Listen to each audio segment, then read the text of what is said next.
This program is sponsored by the Patriot Trading Group.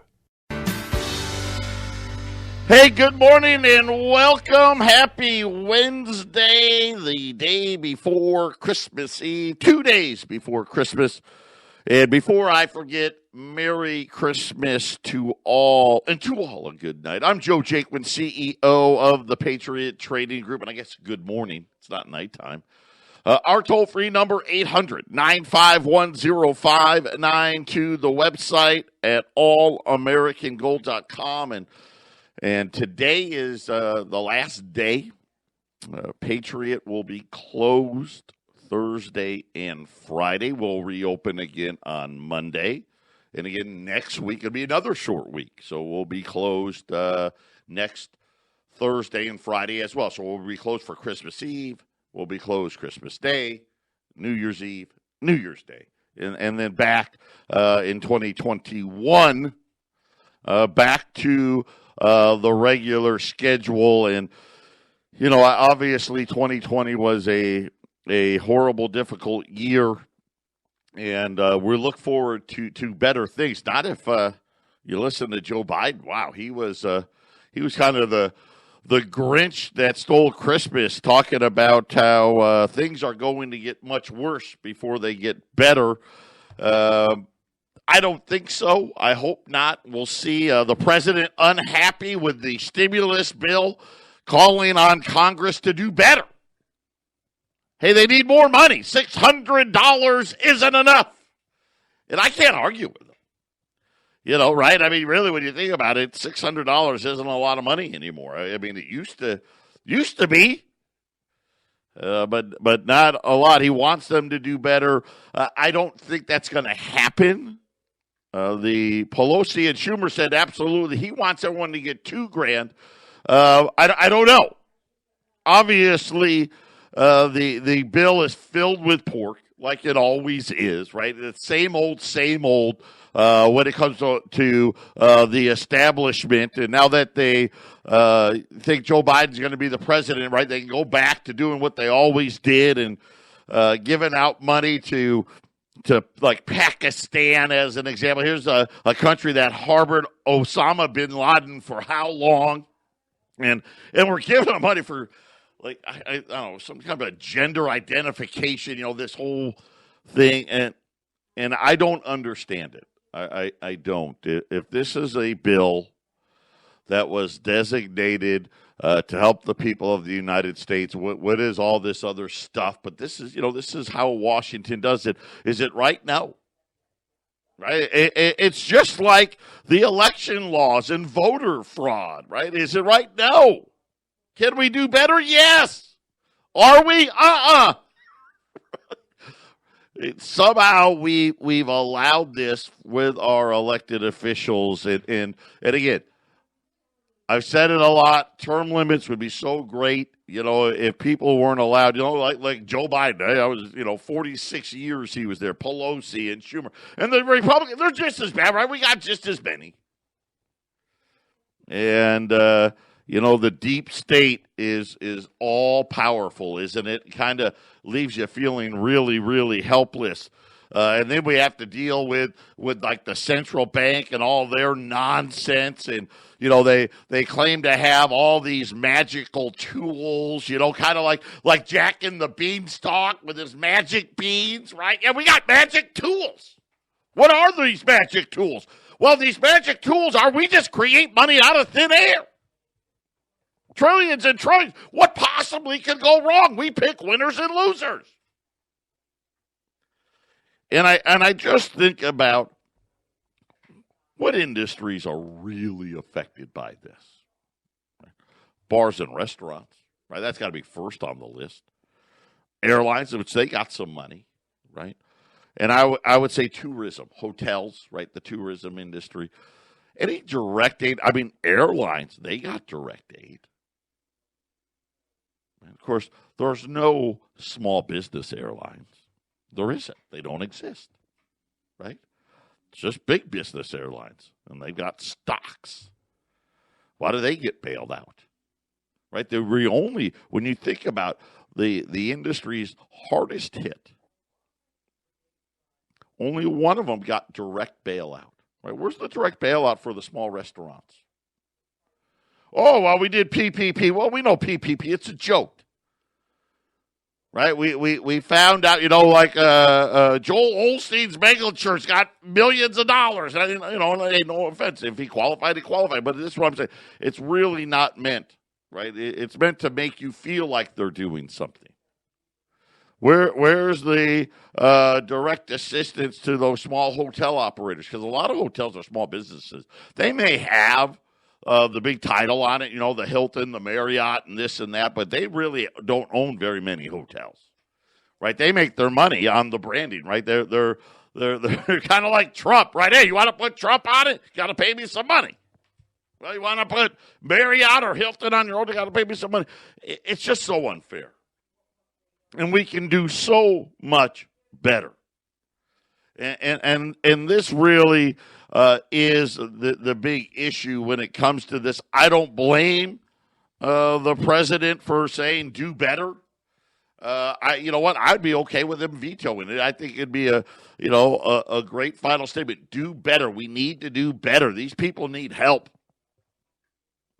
$600 isn't going to do a whole hell of a lot of anything. And I was talking to a bunch of people that I know are hurting, and they're upset, they're disappointed. And I get it.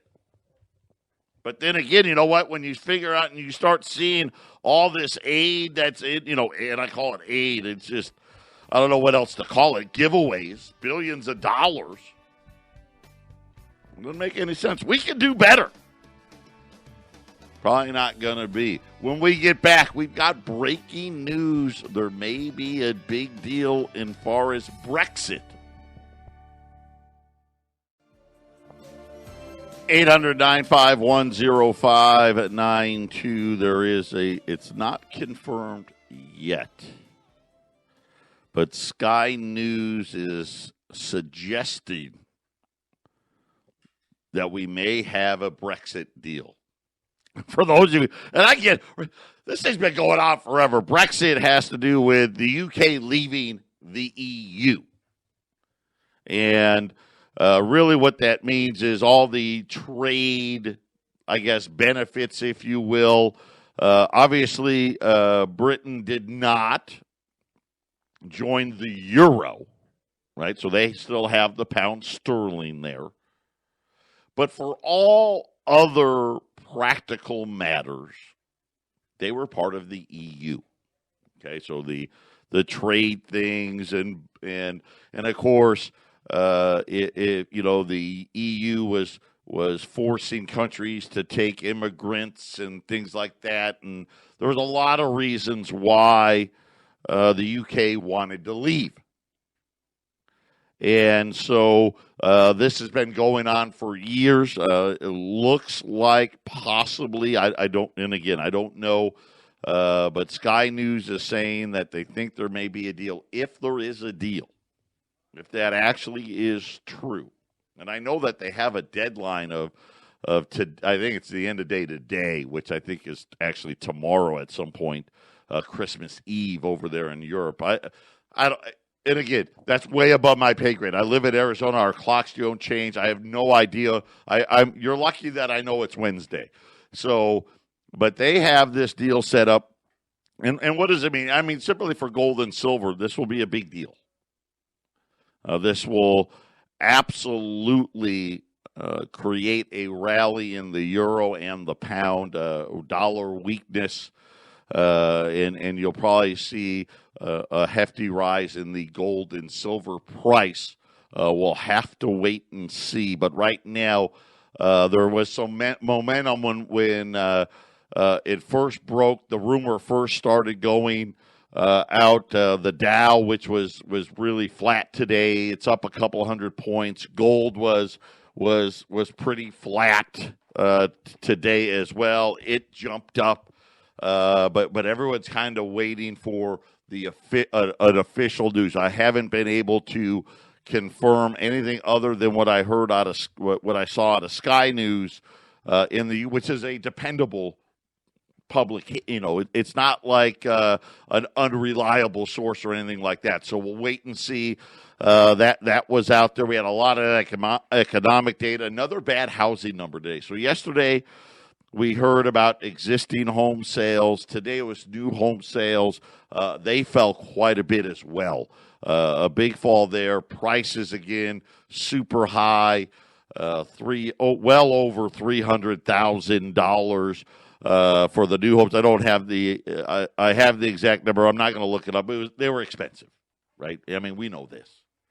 And disproportionate number of homes now being sold just to the luxury side of things.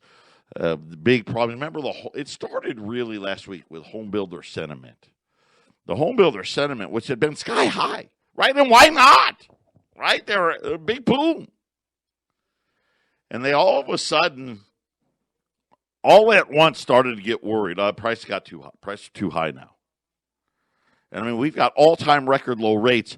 So this is kind of the third one. Now, we'll have to wait and see. If we get more bad data again in January, then we can start to worry a little bit. Because, housing has been a big part of this economy. Big part. Refinancing, it's just the volume of refinance was incredible. And that freed up some money for people. But here's the problem. And again, these magic beads, these magic tools that the Federal Reserve says they have, they're not magic. It actually creates inequality.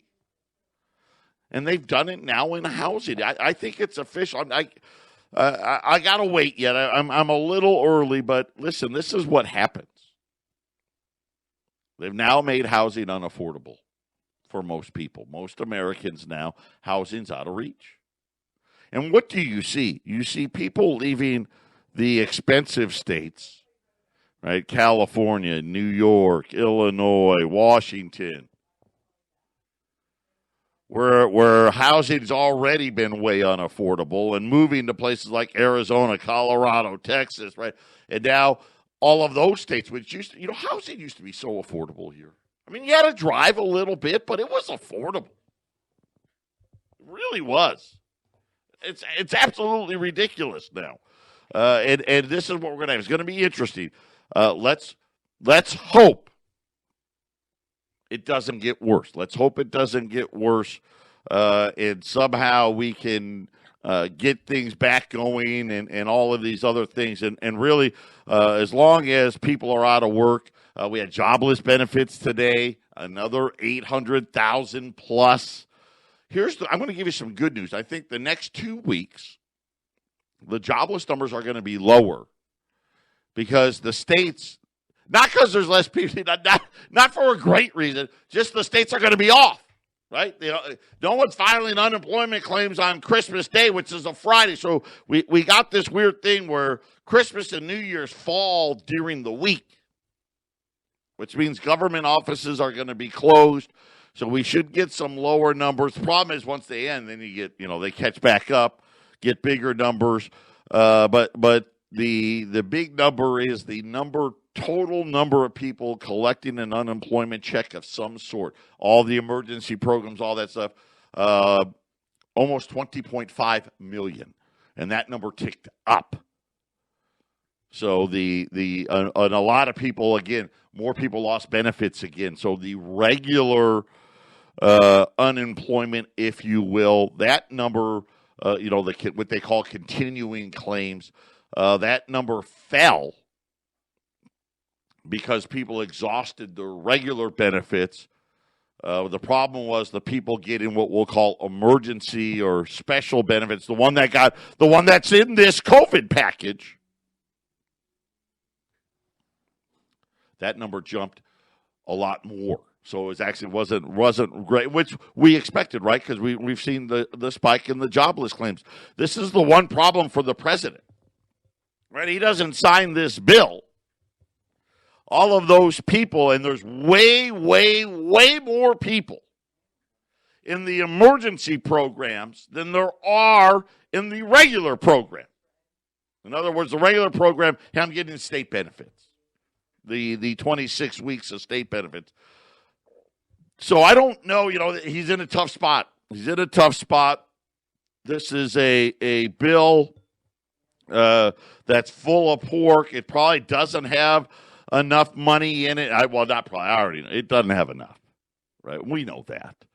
But nonetheless, if he doesn't sign it, and assuming that Congress we're not doing that. We're not giving people 2,000, and maybe I think he'd say, hey, I want 2,000, and gets back to the 1,200 they sent the first time around. That would have to happen like today, and have him sign it. If he vetoes the bill, the problem with that is you're going to have somewhere close to 15 million people lose their benefits. And unfortunately, it's kind of a cruel calendar thing, December 26th, which is, that's essentially Christmas is Friday, you lose your benefits. And so the next week, they won't have a check. So the week after Christmas, there wouldn't be a check. So I don't know that the president's in a tough spot here on it. I'm thinking that he's probably going to end up having to sign, not be happy about it, but ending up having to sign it. We'll have to see how that all works out. But those reports, normally jobless claims are on Thursday, but because tomorrow's Christmas Eve, that number came out today. And so we're going to have to wait and see on that as well. Yesterday, I got to bring this up. So we talked about Ripple.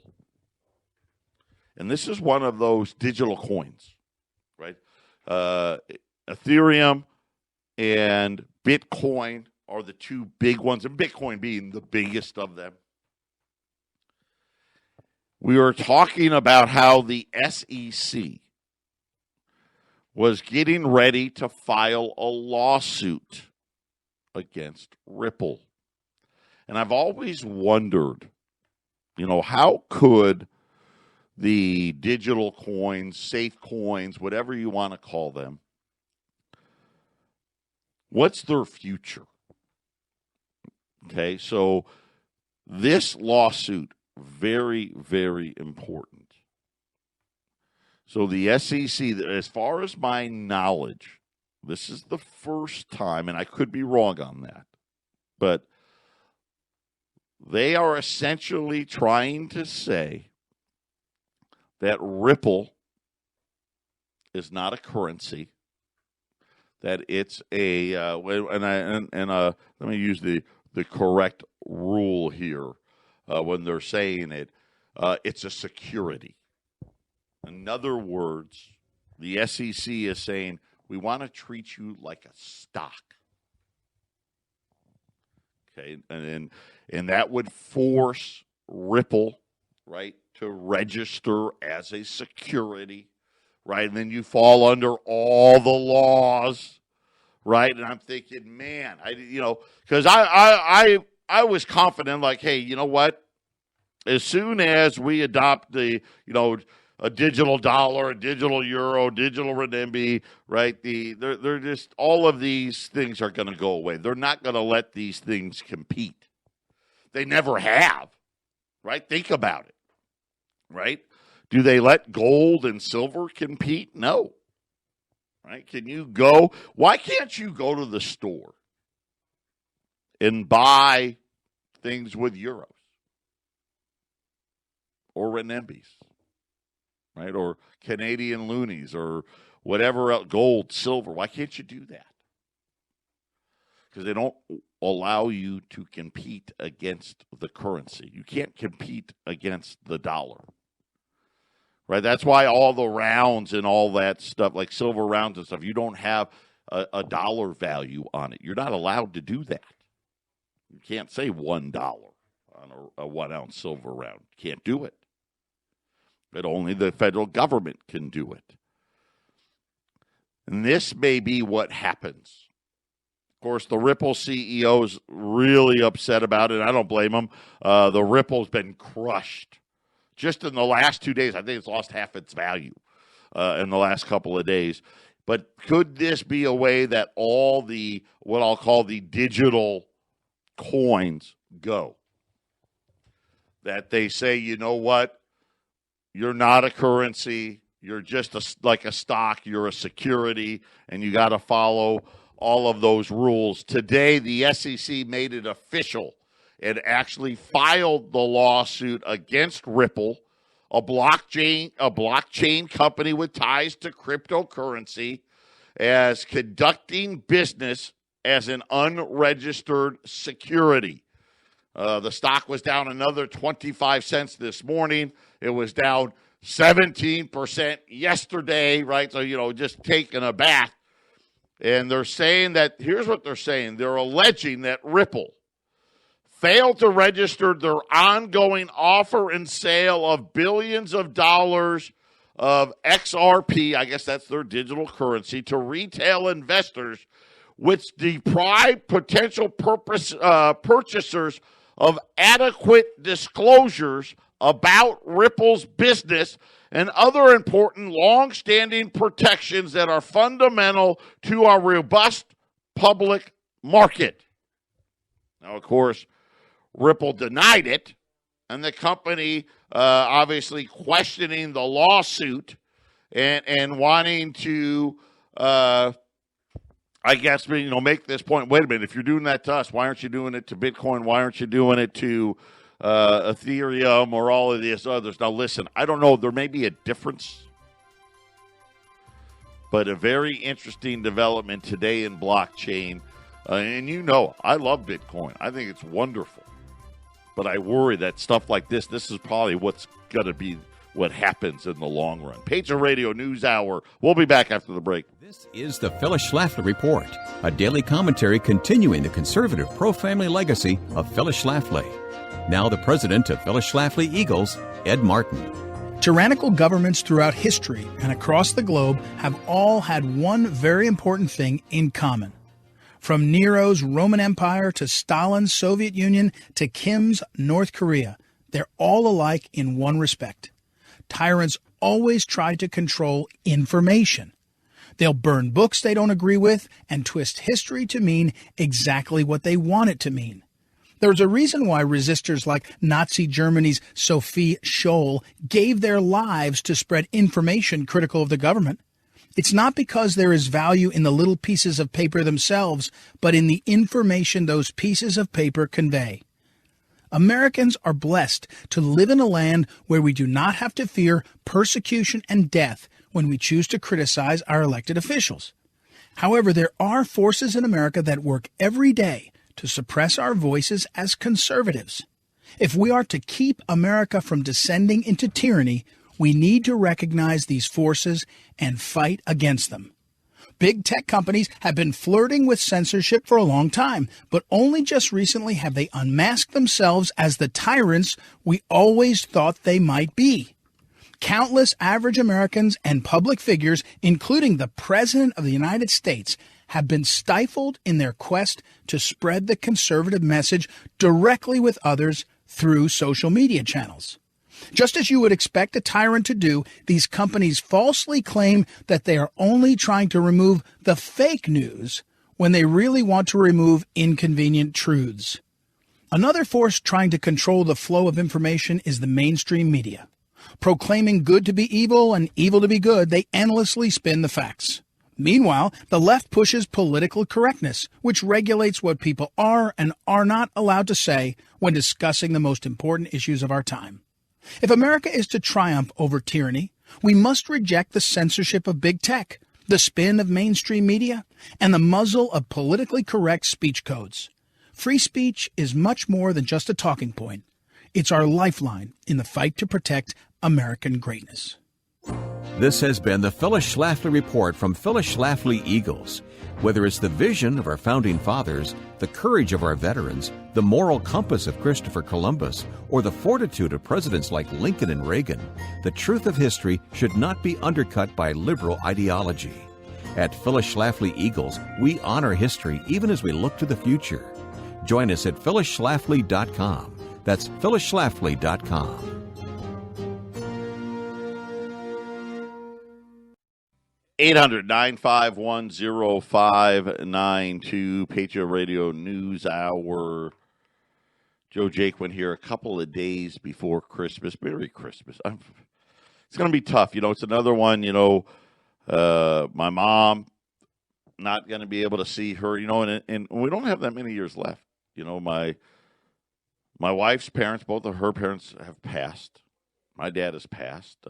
Grandma, she's like the last one left. Obviously, Eric passing. I mean, it's going to be tough. It's a tough one. And again, everyone's, the travel numbers are way off. Right, and I'm seeing again. It looks like I'm down another 50-60% for the Christmas holiday. Do the best you can, right? And again, if we could just get government out of the way, I really believe this. If we could just get government out of the way,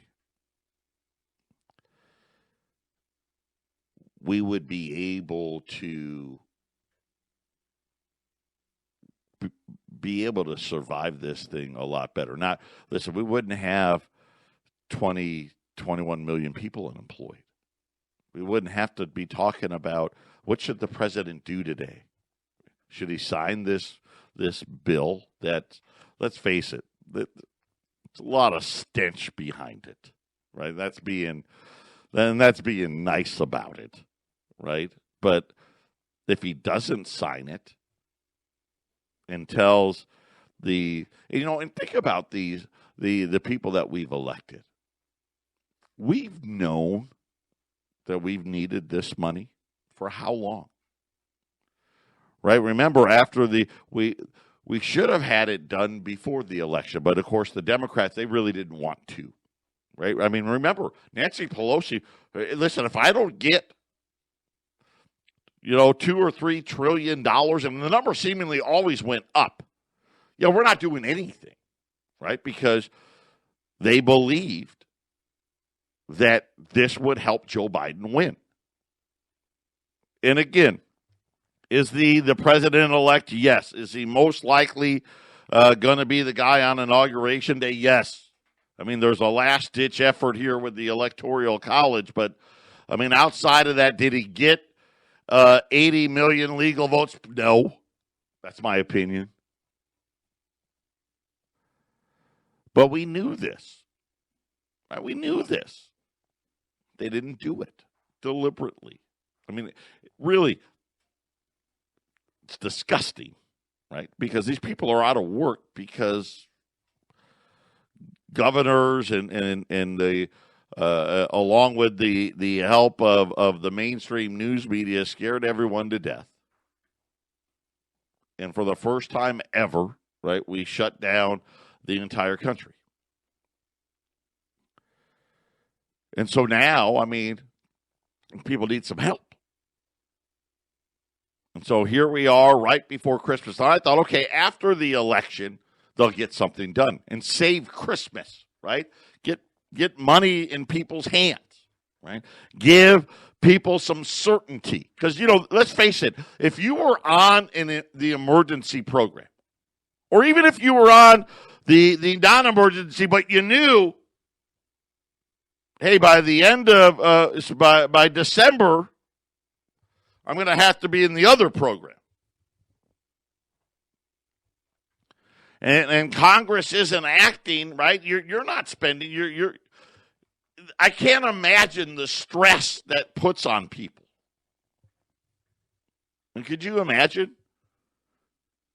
Right? Well, I can't afford to pay my rent. Now they haven't signed the bill, so I don't have any more money coming in. And without that, they don't extend the moratorium. Right? I could be evicted. And what did you do, Ryan? A lot of times, stuff happened, but this is kind of a unique situation. Then all of a sudden, they can't even get that done. Right? No, you got to argue because, who knows how much pork they really wanted to put in it. And now here we are 2 days before Christmas, and we've got this $900 billion deal. I mean, at one point, there was a deal out on the table for $1.6 trillion that the Democrats absolutely couldn't live with. Of course, that was before the election. And now we're sitting there and saying, okay, this has got to get done, right? You're almost saying, well, if you don't pass it, let me give you another example. Multifamily homes, so apartment buildings. And I don't, I'm not a world traveler. Okay, right now I think my travel really just consisted of me going to Colorado 2 or 3 times last year. But Arizona's like the king of apartment buildings. They're everywhere. Right? That's seemingly all we build here anymore are apartment. Anytime it's like I see some land being scraped, I'm like, oh, what are they going to put there? And 9 times out of 10, it's an apartment building. So these numbers, they just came out. Who owns all the debt on that? Who owns it? I'd love to know. Well, guess what? Today, I'm going to tell you. And it's not who should own it. Of course it's not. The most debt owned on multifamily buildings. And the answer is the taxpayer. Yep. In the financial crisis. Remember the financial crisis? Apparently, God, there's so many things they did that we don't know. All of these magic beans that they have, all these tools in the toolkit. Before the financial crisis, the federal government, i.e. the taxpayer, owned a little less to, right around, let's just call it about the same as banks did when it came to multifamily buildings. And how do they own it? Fannie Mae, Freddie Mac, Ginnie Mae, those 3 government agencies, right, that are destined to always cost us millions and billions of dollars. Well, apparently they changed a rule that did we know? Maybe we did, maybe we didn't. That all of a sudden allowed for the government and the taxpayer to be on the hook for all of these multifamily buildings. And according to the government, this was as of November, so it's pretty current data, 17 million households. So that's, 50 to 60 million people are behind on their rents or mortgages. Again, president got to sign a crappy piece of legislation? Probably. But what happens when the moratorium ends? I'm going to tell you in a minute. Patriot Radio News Hour. Don't touch that dial.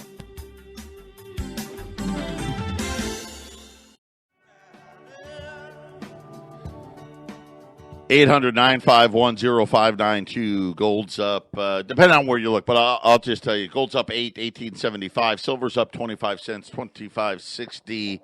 Rumors starting to swirl that there may be a Brexit deal. Listen, if that deal happens,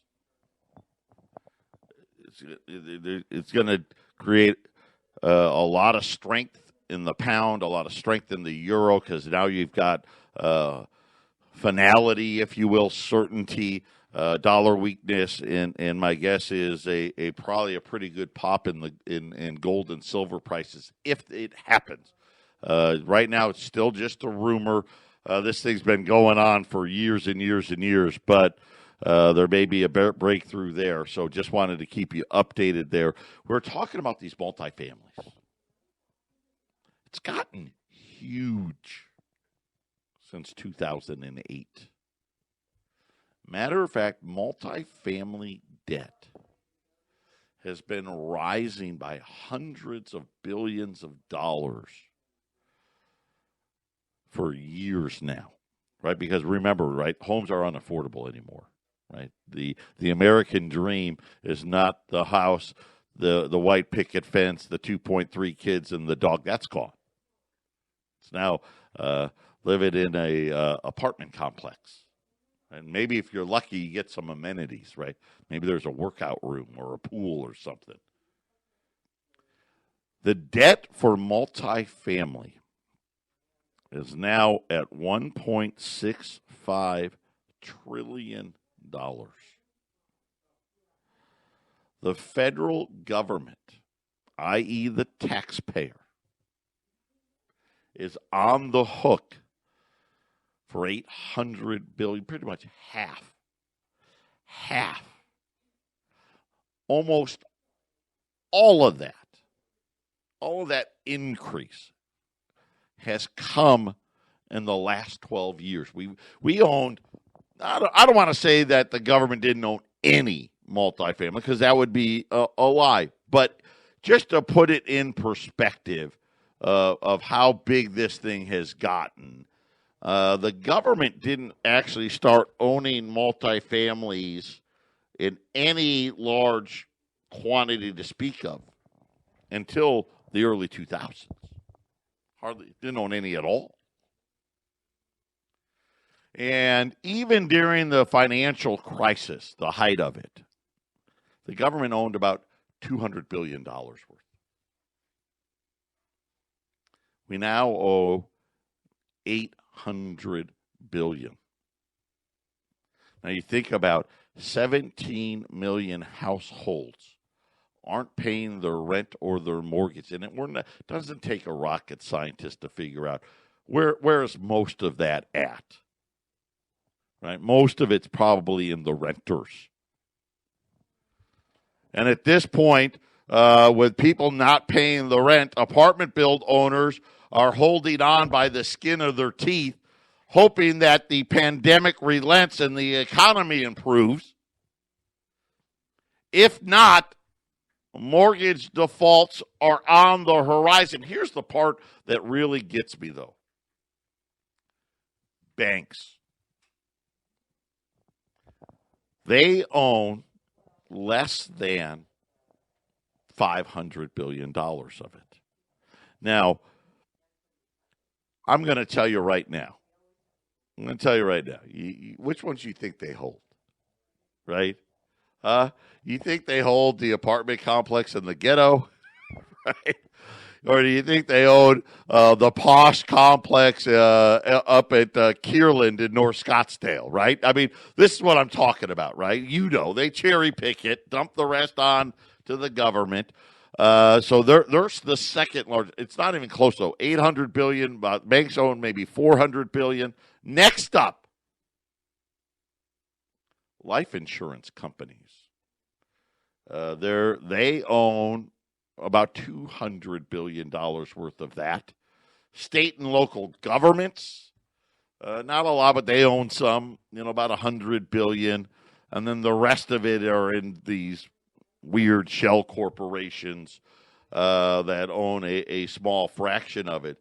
But it really shows you what's been happening in these markets. We've got this fake economy. We got these fake markets now. And think about it. The Federal Reserve owns more U.S. debt than anybody. Right? I don't even know what the number, 5-6 trillion. It's a lot. They own more residential. Well, they own, and when I say own it, they own the debt. That's the key part here.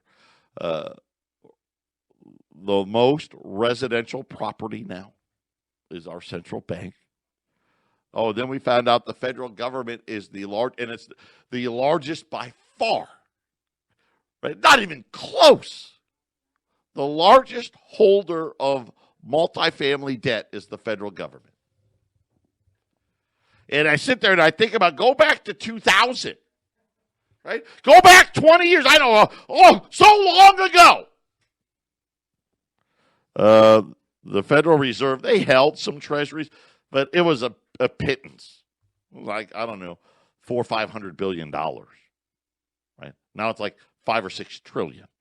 Right? They didn't own any, at least not to my knowledge. And maybe, shouldn't say it, maybe they owned $100 billion worth of residential debt. Maybe. Right? The government didn't own any multifamily debt. None. Now I'm telling you, 20 years later, central bank, largest holder of national debt, largest holder of mortgage debt. The federal government, largest holder of multifamily debt. Yeah, but somehow it's all going to be just fine and wonderful. But this is why you buy some gold. I've got a repeat special. It may have to do with a couple of Indians, maybe 3 of them, coming up next. Final show before Christmas. Merry Christmas, everybody. We'll be back on Monday. The office will close today. We'll reopen again on Monday. So if you need, you got questions, you want to check on something, you want to place an order, today will be the last day until Monday. Make sure, check allamericangold.com. I'm going to have my laptop with me, and if something comes up, and I don't know that it will, but if it does, if something comes up, there could be a great sale item happening that you can order online over the weekend. Speaking of this item will not be online because I'm not sophisticated enough to know how to do it. I think it was last week we ran the 3 Little Indians. I know Colorado's already gotten theirs. Mine were supposed to be here yesterday. We're still waiting on shipping. It's been a mess, but hopefully the shipment will get here today. But the 3 Little Indians, right? That's the $10 Indian, the female Lady Liberty with the Indian headdress, then the 2 males, right? The 5 and the 2.5. We ran them at $2,075 last time. We're going to do that again this time. You're actually saving a little more money this time than that. Close. About another $10 savings. But the 3 Little Indians, the 2.5, the 5, and the 10, all in a set together, $2,075. I've got 16 of them. So it's not a big one, but I've got 16 of them. Listen, these things are awesome. This is the original COVID coin. Right? Remember, they stopped minting the Indians because they went with the Saints. Right? The Indians went with the Saints. Augusta St. Gaudens made the $10 Indian, and Bella Pratt, she was the artist on the $5 and $2.50, excuse me, the $5 and $2.50 Indian. Those male Indians, man, they're my favorite coin. You guys know this. $5 Indian, my favorite coin. They actually had an accused design. They engraved into the coin. And they thought that the Spanish flu was in there. So they didn't mint Indians from 1916. I think the next time they minted any of them was like 1925. And then depending, I think one of them was minted for 14 years, one of them for 13 years, one of them for 10 years. That's it. That's all there was. And there's always premiums on Indians. And I think we're going to be seeing a big, big move in the gold and silver price, especially if there's a Brexit deal, which I'm shocked by it. But we'll see. It's not done yet, but rumor is this is the first time I've ever heard they were even close to a deal. So either way, progress there. The 3 Little Indians, as we close out 2020, the COVID special, if you will, $2,075 at 800-951-0592. Gold's up like $10 now, $18.76. Silver's up about 30 cents now, $20.75. Again, 800-951-0592. Enjoy your Christmas. And hopefully you can spend it with at least some of your loved ones. God bless everybody. Thank you for all of your support. We couldn't be here without all of you. We'll be back next Monday.